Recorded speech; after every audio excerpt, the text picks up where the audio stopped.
You want me to put that on my Tudor?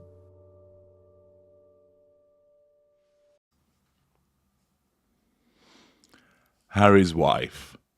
Voyeuristic misery. Hello, I'm H.G. Tudor. You may wonder how you could experience voyeuristic misery. If you're a voyeur, you prefer to observe, watch things from a distance. And typically, of course, the concept of a voyeur is someone who gets their kicks, their cheapies, by watching other people engaging in a sexual act whilst they remain distant from it. I suppose you might have a voyeuristic misery if you start off watching the sexual act and then you want to join in, but you're prevented from doing so because you're being a naughty little scamp and you're looking through the keyhole. Other than that, it would seem to me that it goes with the territory that you can't join in because you prefer to be pulling your pud watching from afar.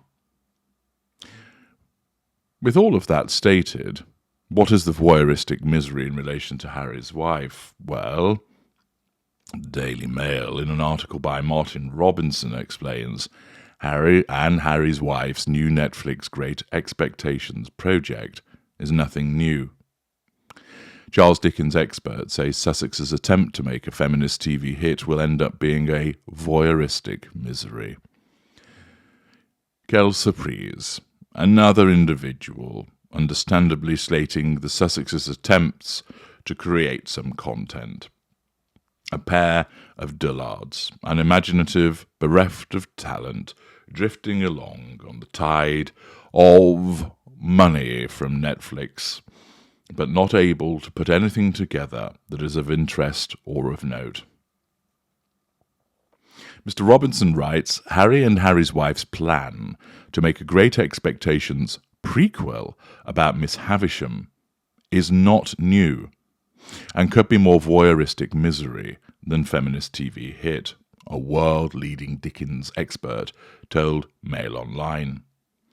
Dr. Emily Bell, an English professor and editor of the Dickensian, the journal of prestigious Dickens Fellowship, so unlike Harry and Harry's wife, she has got some credentials, told Mail Online that Miss Havisham's backstory was already explored in the 2015 series Dickensian and Ronald Frame's novel Havisham in 2012. Thus, in the last 10 or 11 years, it's been done twice. Well done, Harry and Harry's wife. What's very clear with Harry's wife is that she does this. She recognises that she needs to come up with something, for instance, content which relates to something for Netflix. She'll recognise as well, when she was doing the TIG, that she needed some content for that in relation to food and travel and so forth. She's lazy. She does not recognise boundaries. She acquires character traits. With a sense of entitlement, she plagiarises and steals. She's so dim-witted, what she does is, she will go on the internet and have a look through to see what's there, and think, oh, that's a good idea, I'm going to go and do this. Without actually thinking through, hang on a second, the fact that it's on the internet means that it's already been done. But she doesn't grasp that. She scours the internet for ideas. She looks for fashion, inspiration, ideas for books, material for a TV series. And because she has no original ideas, because as the type of narcissist she is, she's devoid of imagination, she just plucks something which has already been done and thinks, that sounds good, I'll pitch that. The problem that she has, of course, is that because it already exists, someone may well turn around and say, already been done, not interested in doing that. But that's the collateral consequence, you see, and once again underpins the fact that she is not a calculating narcissist that thinks ahead. If she were, she'd do this. Can't do that, already been done. But what about a derivation of that instead? No. She's so lazy and basic, she will just pick what she finds on the internet and pass it off as her own idea. And she doesn't see that there's anything wrong with that, because her narcissism means that she has no sense of accountability, no sense of remorse, no guilt, no conscience. And therefore there's nothing that would cause her to go, hang on a second, that's not very fair, is it, taking somebody else's material? Even at the minimum, I better not take this because it's already been done and they'll see that's the case and it'll make me look silly. No.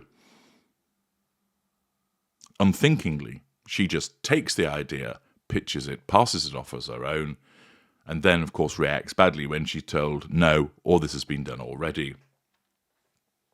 Returning to the article, just this year, Olivia Colman played Miss Havisham for a 2023 BBC series, and multiple movies have portrayed the heartbroken spinster in a wedding dress over the years. But Harry and Harry's wife are still developing their proposed TV show for Netflix called Bad Manners, although the streaming giant has not officially given the green light. And naturally, if they've got any sense, they won't. In a bid to revive their flagging fortunes, the couple want to delve into the Victorian world of Dickens with a prequel to his 1861 novel Great Expectations, which focuses on a feminist version of Miss Havisham. Bad Manners will see the character cast as a strong woman living in a patriarchal society. Once again, it's the Mary Sue behaviour of Harry's wife as she dreams of inserting what she thinks she is into the production. But Dr. Bell, an academic at the University of Leeds, warned, it's not necessarily feminist to rehash Miss Havisham's life, and I'd be very concerned this adaptation would fall into the trap of thinking a focus on this iconic character is inherently feminist. Or somehow it's doing more than Dickens in fleshing out a backstory that engages the viewer in the same voyeuristic misery again.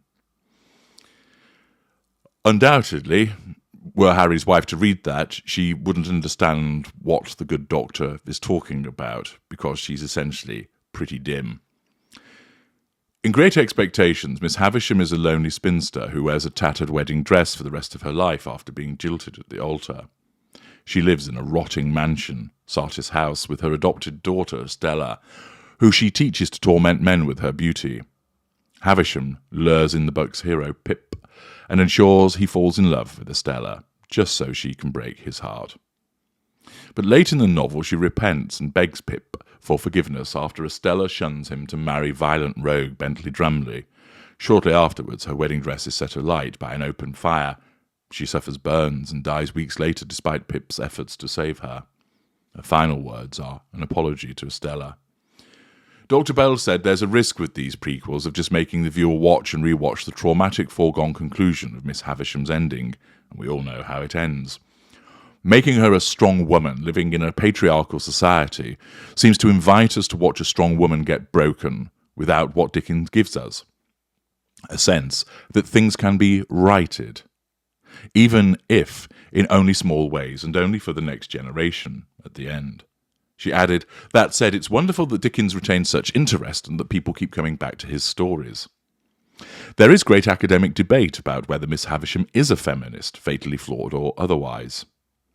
News of the Charles Dickens remake came in a damning US newspaper article which summed up the Sussexes' dealings with Netflix as big ideas, subpar execution, and quoted executives of the streaming giant and Spotify, saying they were underwhelmed by the pair's performance. Now notice, with Dr. Bell, you have an expert, someone who knows the subject inside out, and therefore is well positioned to provide advice as to 1. Explain something in detail, but 2, to actually cause one to think, is this really a good idea? There's a reason that experts are experts. In relation to the suggestion of Bad Manners, PR expert Mark Bukowski said the lack of success so far showed that the Sussexes were failing to produce shows that interest the public. Studio execs are subject to constant pitches ideas that have to be good. It shows they might be too far away from their audience tastes. Worthy content has to be good. It's not about broadcasting to their bubble. Meanwhile, royal author Richard Fitzwilliams told Mail Online, "It is one thing for Harry's wife to narrate Elephant for Disney, another to take on Dickens. Harry's wife's animated series, Pearl, was cancelled by Netflix, and Spotify were far from pleased with Archetypes. Harry's documentary, Heart of Invictus, is reportedly due out soon, but it's reasonable to ask why have they done so little, despite their high-profile expectations that their brand would have huge international appeal. Now, the reason is that she, as a narcissist, expects to receive the money and not do anything in return, such as her rampant sense of entitlement." An expert pans the suggestion of utilising Miss Havisham as a feminist, and she knows what she's talking about, unlike Harry's wife, who hasn't a fucking clue what she's doing. But, as always with Harry's wife, her narcissism drives her to believe that she does know what she's doing. But this is why she keeps falling flat on her face, again and again and again. A quick dive below the line to see what people's observations are about this suggestion. Nainen in Finland suggests Netflix is still in denial. Accept that you made a rubbish deal and move on. Moaning Minnie, Harry and Harry's wife don't have the literary or Dickensian knowledge or skills to make such a programme. Not an original thought between them either. The Anomaly adds, I highly doubt either of the pair has read Great Expectations or any masterwork of great literature. I feel Harry can barely read a colouring book. Castrofusa explains it probably won't be anything like Great Expectations. She'll make it inclusive. ZD23, neither of them understand what it takes to be successful at a high level. Very, very hard work. Flitting around the world is wasted time. Marild, Great Expectations of a lot of cash. Heimdall22, what are Netflix thinking? This will be the moment that will show just how reckless their program commissioners are, and their stock value will tank. There is not the slightest evidence they have the remotest talent for creating a drama of any kind. GGGI, how embarrassing. Swamped Media, makes you think about talent and what it takes to make productions work. You can't just have the money. It takes talent and guts. GRMO responds sarcastically, but Harry's wife is so beautiful and so talented and deserving and stuff. Why can't people see that? She has sacrificed so much for her army of adoring fans, said no one. Grumpy One, expectations that I have no intention of watching. Unsurprisingly, no favourable observations contained within the Mail, and once again, writ large, the deluded mind of Harry's wife at work. I'm H.G. Tudor. Thank you for listening.